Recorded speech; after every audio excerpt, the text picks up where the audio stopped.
survive. But now the question of what we were promised and how this is even possible and how such a huge country can find itself in such a pathetic state, this question is really hanging in the air and it demands an answer. It demands an answer. I mean, under any other circumstances, Putin could have endured it. So what will the answer be, if any? So Putin has this major crossroads to just ignore all of it. The best thing for him is to ignore it, meaning just blindly push to the front and eventually push Ukraine out of that region at the cost of some hellish losses. Who is counting them? That is the best option for him. But now the question is that it seems this is impossible. So overall, as a bit of a side note, what I see here is the situation developing as a potential and possibly even significant growing conflict between President Vladimir Putin and General Valery Gerasimov, which to me is a kind of mirror reflection of the conflict between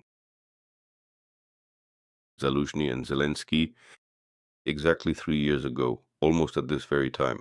Because I keep remembering that article by Zaluzhny in The Economist. I think it was 3 years ago, right before that famous counteroffensive in southern Ukraine, where Zaluzhny formulated it quite clearly. What do you want from the military? I mean, modern warfare is a war of resources. You get what you pay for. You want me to take Crimea? No problem. I will write you a price tag. It will say how many long-range missiles I need, how many mid-range missiles, how many tanks, how many planes. Give me all that, and I will deliver Crimea. If you do not give me that, I will not be able to help you.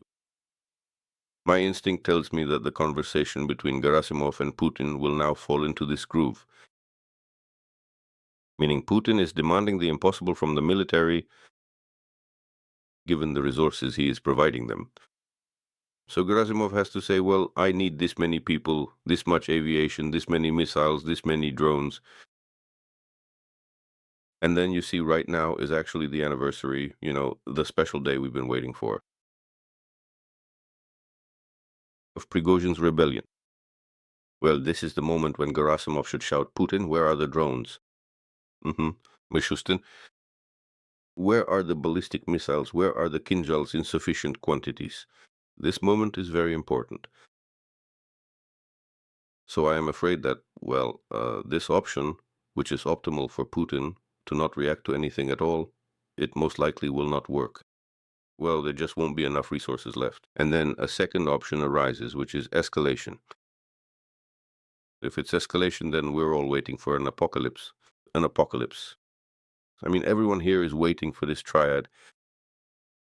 Nukes, the Baltics, or a kind of internal apocalypse of mobilization. So we're sort of in this circle, but that's not really Putin's style.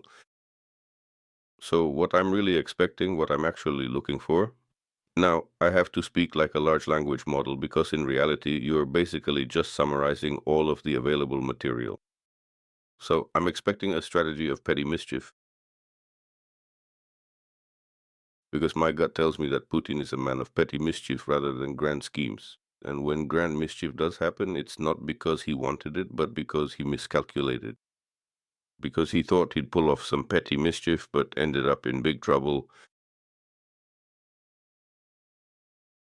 Among these petty tricks, we can try to list a few. The very first thing that you mentioned, quite naturally, is the question of what exactly could potentially help Russia in this situation. That is to say, for example, to try to strong-arm Belarus and essentially force it to comply with its wishes to enter the war. So first of all, the front line expands sharply, which means a direct threat to Kyiv. It's a repeat, essentially, of the spring of 2022. I don't think the Belarusian army adds much value. It's more about infrastructure and technical capabilities, but it's a significant burden. I think Zelensky understands this, so all his bravado in recent months is an attempt to keep Lukashenko's attention, to somehow provoke him so that the discussion on this topic isn't held behind closed doors, to make this agreement more difficult, because moving towards Belarus seems like the obvious first move. So the second option is, well, to go back and bow to a member of the Kim family, but not on a marketplace. Although, strictly speaking, it's a military marketplace where you knock, they sell shells, you knock, they send soldiers. But there are limitations there as well. I mean, I have to rely on others' expertise, but uh, the analytical systems discussing Kim's capabilities say he can provide a few tens of thousands of soldiers at most. That's not going to save Putin. More would be hard for Kim himself, and China would get nervous. So, what else is left among such things? And then, from my perspective, what remains is what seems to me, well, quite likely, by the way, perhaps the most likely.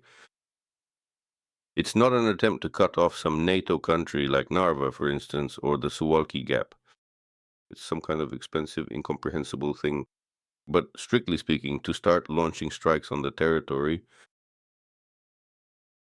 across Europe, especially in those particular locations that are involved in Ukrainian logistics, well, this is, on the one hand, naturally crossing a red line, meaning strikes on Europe, but on the other hand, it's not an invasion. And this is, to some extent, well, in that Putin-esque spirit of half measures and half decisions, where there's still a chance to hope that they won't risk a massive tomahawk strike on Moscow after that, but will just swallow it. They'll swallow it and conclude they've gone too far, and they'll back off. This seems more likely. The seizure of British and French merchant ships, well, overall, is also quite plausible. Overall, I must say it's such a surprising story for me how Russia has calmly been enduring this slap in the face they're giving it for about half a year now. Because in general, a continental blockade is always such a reason to start a war. So I'd look for the situation to develop in this gray zone of half measures and half escalation in what I call the philosophy of petty mischief.